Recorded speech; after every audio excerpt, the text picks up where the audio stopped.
Hola, ¿qué tal? Buenos días a todos. El día de hoy estoy grabando este video que tiene que ver con la actividad 1 entregable, donde ustedes van a realizar una tabla de frecuencias de datos agrupados y un histograma.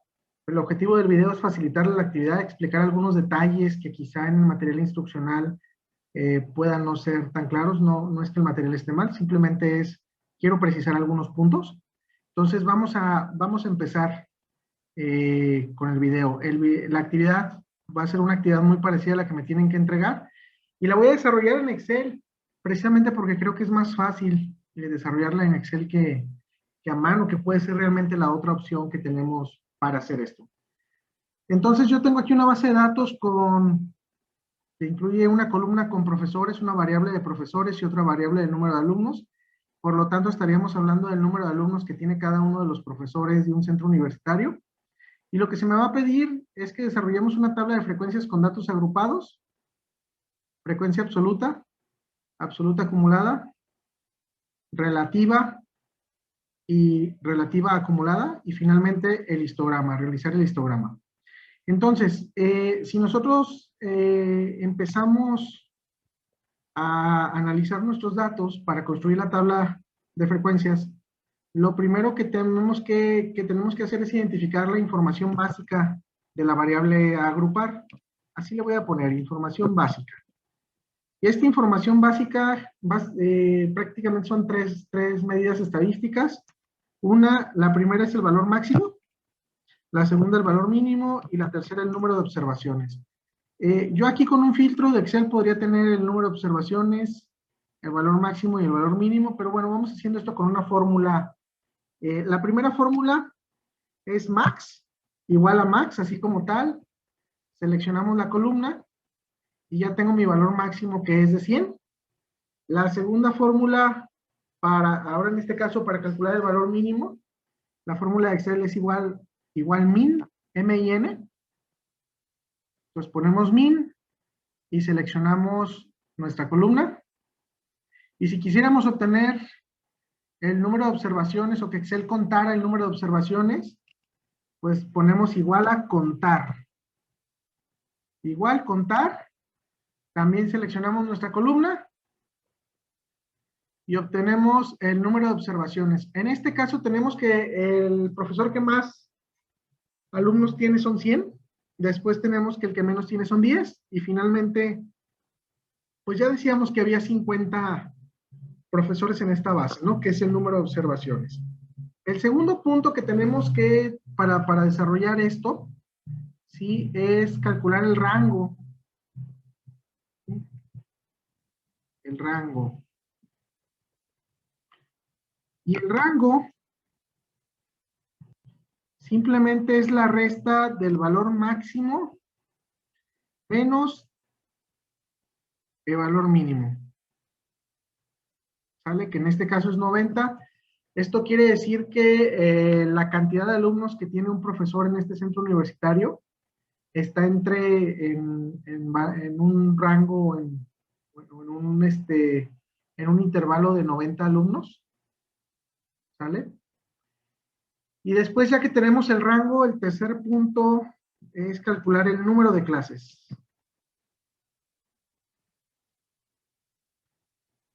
Hay varias fórmulas para calcular el número de clases. La primera es la raíz cuadrada. Aquí les voy a anotar así rápidamente. La segunda es la regla de Sturges.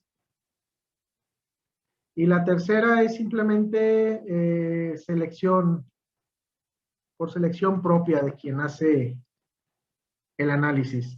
La verdad es que la más utilizada es la regla de Sturges. Sin embargo, nuestro material instruccional lo que maneja aquí es que utilicemos la raíz cuadrada. De hecho, esa es la fórmula para calcular el número de clases que yo les voy a pedir en la actividad. Necesitan entregarme la actividad con el número de clases, ninguna de las otras cuenta.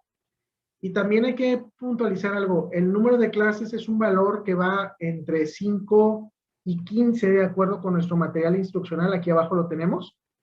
Generalmente los libros de estadística se van a encontrar inclusive que hay algunos libros que dicen que entre 5 y 25, etcétera.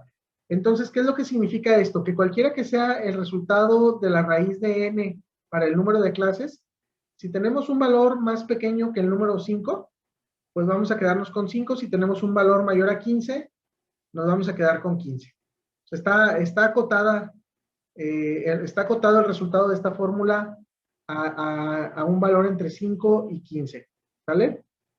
Bien, entonces, regresando acá a nuestro Excel, pues ya dijimos que no vamos a usar ni la regla de Sturges ni la selección propia.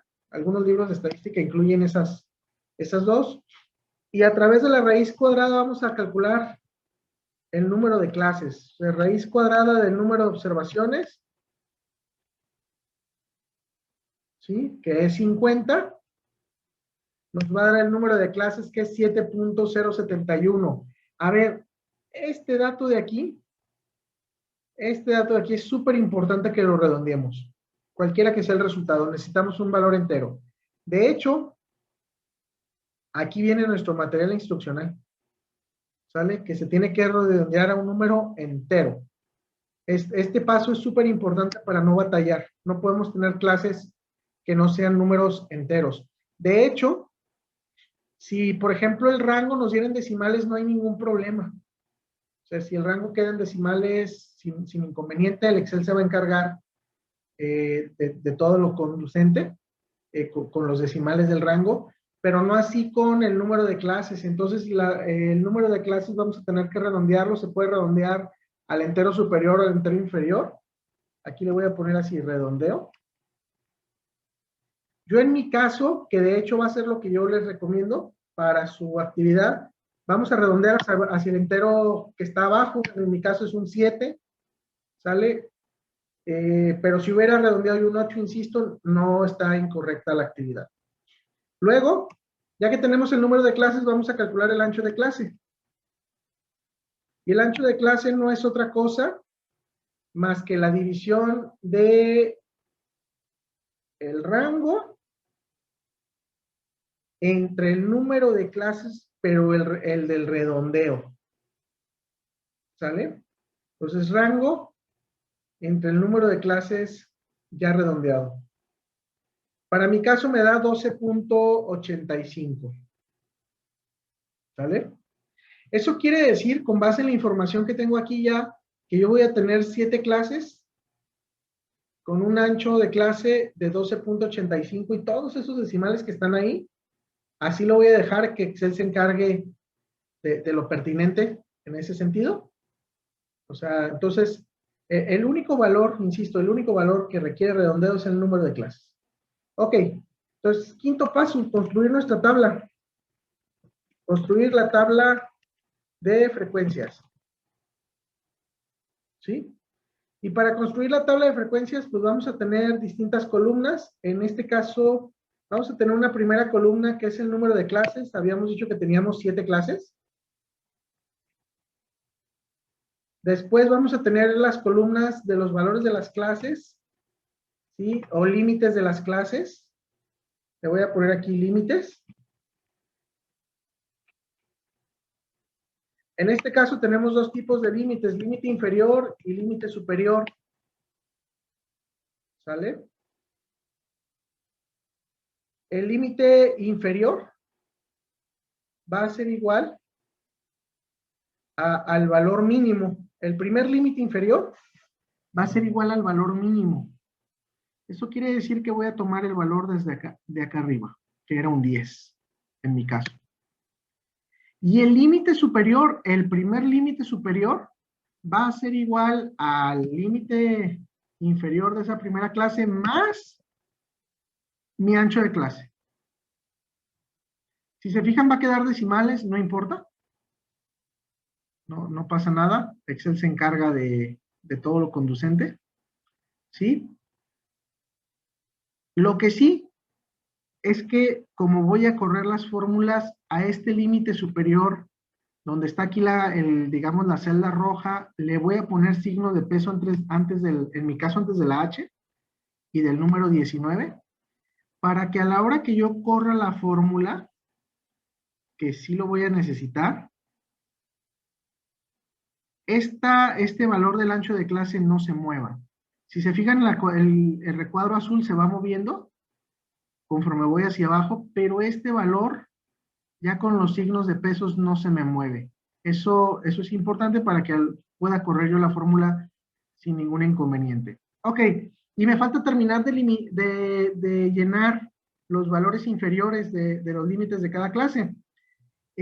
A partir de la segunda clase, el valor inferior es igual al valor superior de la clase anterior.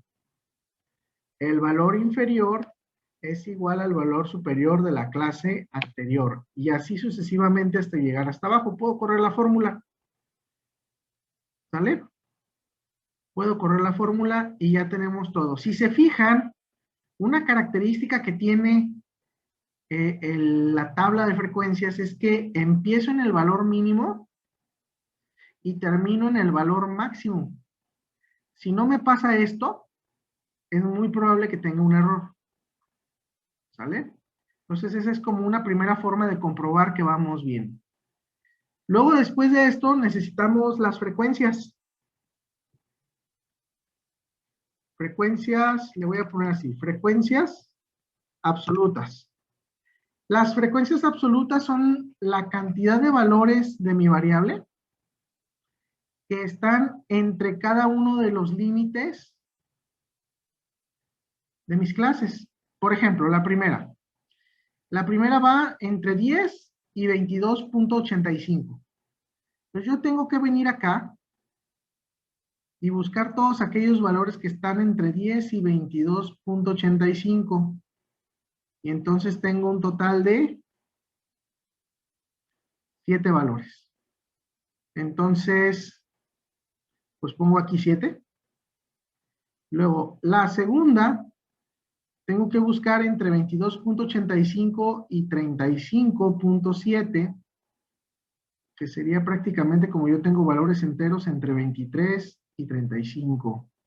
Pues vengo, busco acá, entre 23 y 35,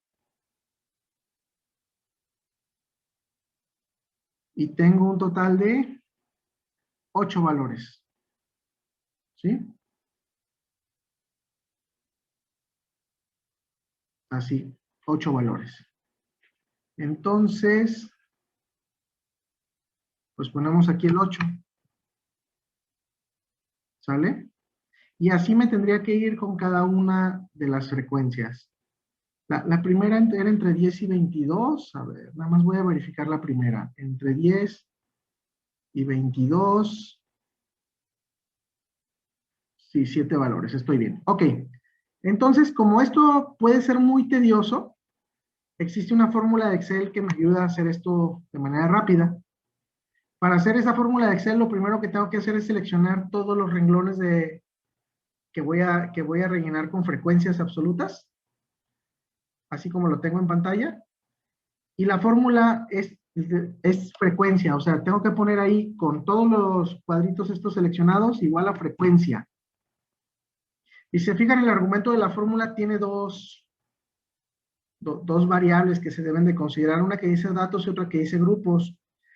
En donde dice datos voy a seleccionar todos mis datos, los que me dan para el ejercicio. ¿Sí? Pongo una coma para ir ahora a la segunda parte de la fórmula, y donde dice grupos tengo que seleccionar todos los valores superiores de mis límites, de mis clases, perdón. ¿Sale? Cierro mi paréntesis, y en mi computadora, para que esta fórmula